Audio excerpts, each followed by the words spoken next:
Достар, қайырлы күн. Бүгін біздер тауық етінен фрикаделька жасайтын боламыз. Ол үшін фаршымызға тұзды және де пиязды қалауымызша дәмдеуіш саламыз. Бір жұмыртқа саламыз, жақсылап араластырамыз. Жақсылап араласқан соң бұрышымызды саламыз татымына қарай. Қара бұрыш салып жатырмыз. Жақсылап араластырамыз тағы да. Енді арнайы осындай қасық бар. Бұл қасық 400 теңге тұрады. Өте ыңғайлы, қолайлы, уақытыңызды үнемдейді, сондықтан міндетті түрде алып алыңыздар. Осыны холодильникке салып қоямыз.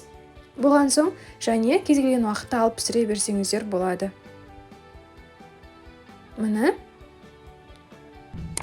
алуға кеңес беремін. Рецепт ұнаса лайк басып, комментарий жазуды ұмытпаңыздар. Және де достар, біздің магазинге тіркеліңіздер.